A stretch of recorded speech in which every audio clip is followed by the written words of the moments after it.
Then, depending on where you are in the world, welcome to this week's live training. Today, we're going to be talking about 5 ways recruitment and search business owners incorrectly diagnose their business challenges and why it's probably costing you thousands in revenue.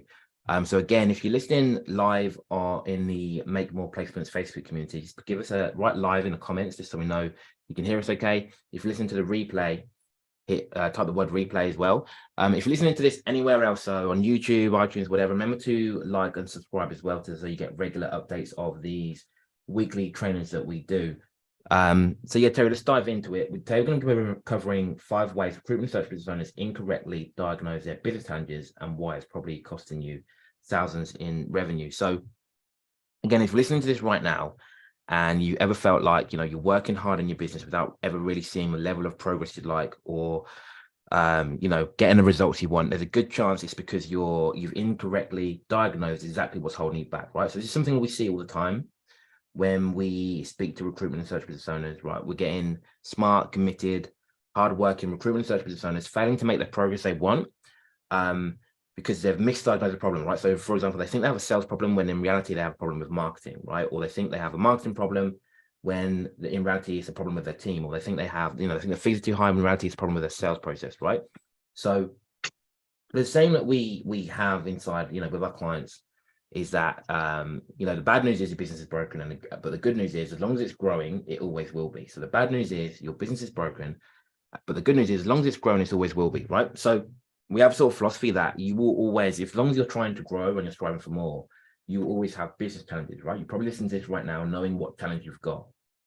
And basically what an incorrect diagnosis is when we think the challenge is one thing, all right, we think this is the big thing holding us back.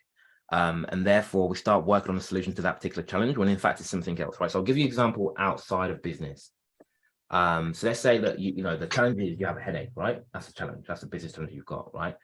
And you think the cause is because you're listening to the music you listen to is too loud, right? So then the solution you come up with is to stop listening to music or to turn the volume down, right? So that's what we think the solution is to the challenge of having a bad headache. So we turn the music down and nothing happens, right? We stop listening to music, nothing happens. We still have this headache, right? And the reason for that is because the actual real challenge is, or the real cause of the challenge is that we're dehydrated, right? So instead of just drinking more water, drinking more fluid, we work on, turning the music down or controlling the music when actually the real problem is dehydration. And this sort of thing is going on in your business all the time, where we think we know what the challenge, we know what the challenge is, we think we know what the solution is. We're working hard, spending hours, sleepless nights on what we think the solution is, but it doesn't actually fix the problem. And this is one of the biggest things that stop recruitment and search business owners progressing as much as they would like. So today we're going to be covering like 5 of the most common ones that we see with the recruitment owners that we speak to. Terry, anything you'd add to that? You just remind me of something, actually. Not only the incorrect diagnosis, but I think also not getting somebody out getting somebody else, perhaps an expert, to have a look at what's going on with your business. Because that story you just told there, many years ago, 15, 20 years ago, I used to do triathlons, and I had a terrible pain in the side of my stomach, and I actually was absolutely positive I'd pulled a muscle from overtraining, because I was training quite intensively for triathlons I was competing in. And my diagnosis then was to rest for 5 days. I thought if I rest for 5 days, I'll pull the muscle in the side of my stomach, just above my groin, and I should be okay. What I was aware of, though, is each day went by, the pain got worse. I then had a temperature and everything. And I thought I'd just go along to the doctor to see what they have to say and see if they agree with my personal diagnosis. And the reason I'm smiling now, but it turned out I had appendicitis, and they operated on me. I went to the doctor on a Friday, and they operated me on that evening. I had appendicitis and was on the verge of bursting. And again, it was me, the so-called expert. Oh, I know what this is. This is a pulled muscle. And in fact, it was appendicitis. So again, so another example of misdiagnosis that longer term could have killed me, actually, if I'd left it for too long. So yeah, great reminder when you mentioned that with the headache, 100%. Awesome. So yeah, look, today we're going to go for 5 of the most common ones that you might have in your business. So these could be challenges that you're facing right now. It could be that you've misdiagnosed them already. So we're going to go sort of very quickly outline what they are, what the most common misdiagnosis is, and what the actual solution might be. Again, if you want further help with this, or so we won't know what the actual diagnosis is in your business without speaking to you and looking at your business. So if you want actually help with this, if you go to makemoreplacements.com/start, there's a short survey there to help you get clearer on what your business challenges is, and then we can help you come up with a personalized solution for your business, right? But let's dive into it, right? 5 ways that recruitment search business owners incorrectly diagnose their business challenge and why it's probably costing you thousands in revenue, right? So number one sort of challenge or problem that a lot of recruitment and search business owners have is that they have a lack of sales that they think is down to their fees being too high, right? So they think they price themselves out the market, right? So they think that's the reason they're not making sales, right? Their fees are too high, they're charging too much. And then so the solution is, or what they think the solution is they either keep their fees low, keep the fees the same, or they reduce their fees. This is something that happens often in, contracting markets, that you'll see a recruiter will see sales drop. So let's say they normally make 3 placements a month, the following month they make 2 placements, and the next month they make 1 placement. So they see a steady decline. And because, they're watching the news, they're watching the media, and they're seeing market conditions contract, they think, it's because I'm pricing myself out. My fees are too high. These fees are okay last quarter, but right now the market just aren't paying these type of fees. Therefore, I'm going to reduce my fees or keep my fees low. And that's what they think the solution is. When actually, again, you could be right. So I'm not going to say that people always misdiagnose. You could be right. But more often than not, when we speak to recruiters who have this problem, it's not that their fees are too high, or it's not that they need to reduce or keep the fees low. It's that they need to get better at sales, or need to build in a sales process. Terry, anything you'd add to that? Yeah, the other question worth asking, when clients say to us, when recruiters say to us, the problem is that in my market, clients won't pay these fees. A question worth asking yourself is, what's your opinion based on? Because when I ask the question, they say, well, some of my clients have said that my fees are too high. And then what recruiters often say is, my clients are saying that my fees are too high. And I say, well, how many are saying that? And they say, well, all of them. And I say, well, how many have you spoken to have actually said that? And they may say 10, they may say 12. Hell, they may even say 30, though it's never as high as that.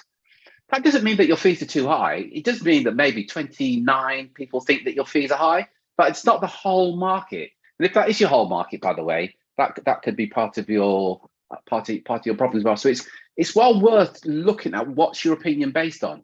In my opinion, with me pulling the muscle, when in fact I had appendicitis, was based on I pulled muscles before. The pain's kind of similar to what a pulled muscle is. So that's what it is. It's a pulled muscle. But it was based on my humble and, quite frankly, ignorant opinion, because I'm not qualified, quite frankly, to make that kind of diagnosis. Yeah, 100%. And the thing is, even with that, even if you were qualified and you had more experience and you were even a qualified medical professional, like, they still get it wrong sometimes. And again, so relating back to business, even if you're an experienced business owner, you got lots of years under your belt, it could still be that you've misdiagnosed a problem. Again, we still do it in our business. It's not something that I don't think you grow out of. I think the more experience you have, the less likely it is to happen. But I think, Terry, I don't know what your opinion is on this. I think like the best way to sort of avoid this is to get outside experts to get second opinions, right? So I think the business challenge is this. So if I think something else, I would bounce off Terry. We've got coaches we work with where I'll say, look, this is what I think's going on. This is what I think the solution is. What do you think? And more often than not, they'll give you a completely different perspective that you hadn't considered. And I think that's an important point to make as well, Terry. Yeah, and get an opinion of, rather than your mates down the pub who probably have no idea of running the business or even recruitment, getting the opinion, getting an expert opinion, you would be better served than your loved one or your mates in the pub or whatever as well. Because ultimately, it's worth noting, isn't it? Everybody has an opinion. Everybody. Yeah. Very rare that somebody says, I have no opinion on this. They will give you their opinion. But that's all it is, somebody's opinion. But it's worth getting an expert opinion rather than self-diagnosis. 100%. So let's jump on to challenge number 2. So challenge number 2 is that a lot of recruiters believe that they have more business they can handle, right? So they've got all these clients that they're working with, that are unable to fill all the vacancies because they're just one man, or the team's not big enough, right? So they think the solution is to hire more employees. And again, it could be the solution. It might be. It is one route to go down. But again, more often than not, when a recruiter says they have more business than handle, it's not actually they need to hire more employees. Right? It's that they need to get better business coming in, so more qualified prospects coming in, or they need to raise their fees to reduce some of that demand. Terry, anything you'd add to that? Yeah, it's and by the way, whenever any time a recruitment business owner says, Terry, I've got more business than I can handle, there's an indication that there's something wrong within their business. And again, if this is about qualifying what they mean by that, more business you can handle. Do you mean by that you've got lots of job orders and you can't fill the job orders that you've actually got? Because that's got one meaning. Because often that's a sign of a recruiter working on contingent. So they've got 100 job orders. We're talking to a client, you know very well who I'm referring to, Drew, in North America. And he was getting something like 80 to 100 job orders a month, every single month. And his initial reaction to us was, we have more business than we can handle. Yeah. Because we've got 80 to 100 job orders every month. Great. How many of those are you actually filling? It turned out he's filling 24 job orders a month, every month. So now his fill rates come down to 20, 25%. So has he got more business he can handle? Or is the business he's getting the wrong type of business that he's never going to fill? But his team are working on these 180 jobs that and a large percentage of them are not going to fill. Yeah. From where he was, he needs to bring in more consultants to fill these roles. But that wasn't what the solution was. Ultimately, at the end of the day, what he changed was his model, and he was a lot more selective on the jobs that he worked on. He then worked on a retained basis or exclusive basis, which took his fill rate then to, I think it was 65%. But his profits increased substantially, and they wouldn't have done if he'd gone down the route that he wanted to go down. Is let's get more bodies in here to fill these roles. 100%. Again, misdiagnosis. 100%. So let's jump on to number three. Number three is candidate shortage, right? So a lot of recruiters, and again, you may be in this position right now where you've got the job orders, you've got the assignments that you've won, but you're struggling to fill them, or you're unable to fill them because there's a shortage of candidates. So you believe there's a shortage of candidates in the market. Again, so one of the common beliefs as why this problem happens. So sometimes people think it's due to market conditions, right? Candidates got too many options, just a shortage at the moment because of market conditions. And so the solution that they have is they either do nothing because if it's down to market conditions, they don't try and fight against it, or they try and get better at finding more candidates, try and find get more candidates, or do what's in the last one really, which is hire more employees so they could have more resources to find more candidates. And again, it could be the answer, but the another thing to consider is it could be, again, similar to the last one, that you need a better qualification of the jobs that you take on, right? So it's not that you need more candidates, it's that you need to be more selective about the job orders that you work with. So rather than working on, if you're a solo recruiter, rather than working on 10 job orders to fill 2, you work on 3 just to fill 2, right? Therefore, we don't need candidates for the 10 job orders, we need candidates for the 3. So we've sort of cut down the number of candidates we need down by 2/3. Terry, anything you'd add to that? Yeah, one of the questions I ask when a recruiter says the problem we've got here is that there's a shortage of candidates in this market, I always ask the question, well, the roles that you're getting, are they being filled by any of your competitors?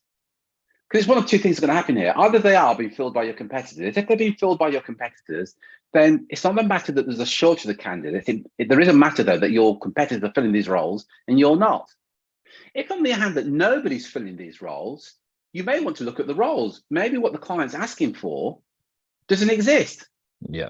But very rarely is it honestly a case of candidate shortage. Because if the roles are being filled and you're working on contingency again, and if your competitor's got these job orders a week, 2 weeks, a month before you, it doesn't even mean that they're better recruiters than you. They just got the roles before you did and had a head start on you. That's all that's happened.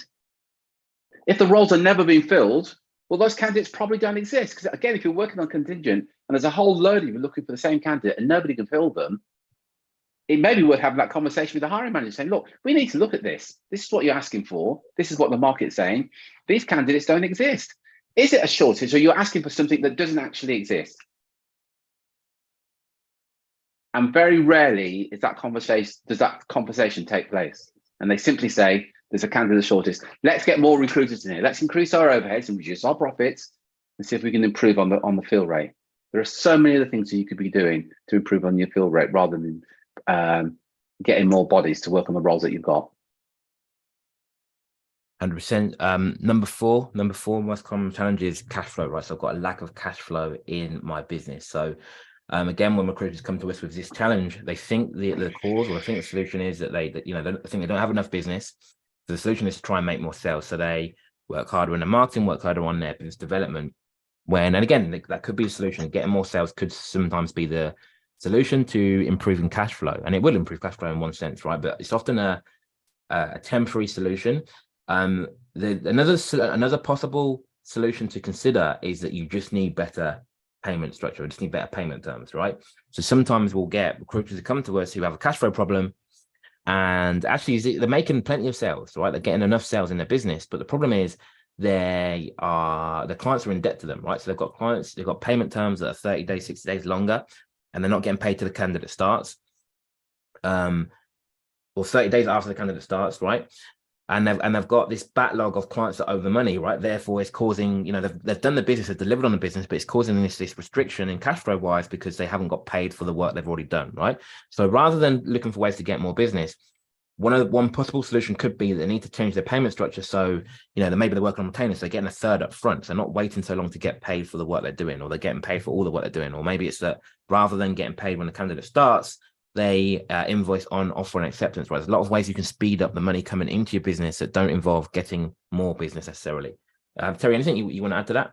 Yeah, this one always makes me smile. The typical contingent recruiter, they will start working on the job board, let's say in month one. They will complete, and the client makes an offer to the candidate in month two. The candidate's on, let's say, a mere 1 month's notice, so the candidate's not going to start with the client until month three. The recruiter raises the invoice in month three.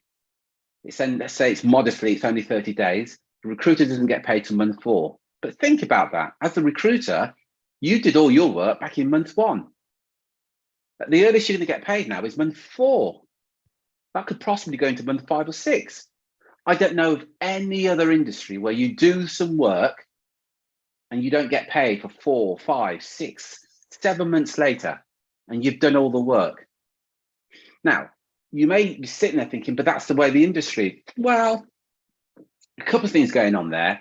First of all, just because everybody's doing it doesn't mean that you have to do it that way. There's a saying, I think it's Earl Nightingale, if you want to be successful in business, look at what everybody else is doing and to do the opposite. And as Drew rightly pointed out, you could ask the client to pay your percentages up for you up front and work on a retained basis. By the way, if you work on a retained basis, your fill rate will go up to 80, 90% first and foremost. Substantially improves your cash flow because you're going to get paid when you start the work in month one. If it's a 3-stage payment, you get paid then upon presentation of the shortlist, or some recruiters do rather. Second invoice is payable after 60 days, regardless of what's happened within that particular process. And as Drew rightly pointed out, and balance is payable upon offer and acceptance, not when the candidate starts or 30, 60, 90 days after the candidate starts, because you actually done the work. Now, you may well say, well, my clients won't do that.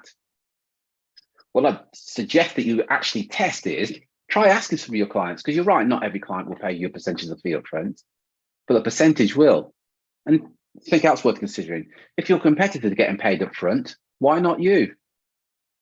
Unless there's some reason you think that they're doing a better job than you.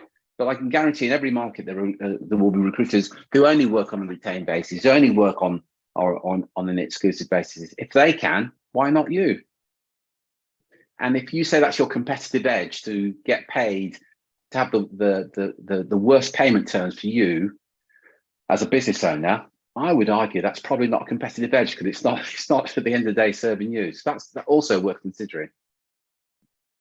But again, cash flow, you're probably getting what we're sharing with you is it is a case of like looking in the mirror and looking at yourself and asking yourself the question, what is it that we're doing as a business that's created this, and what can we do as a business to stop this from happening, be it cash flow, not finding the candidates, or whatever it is.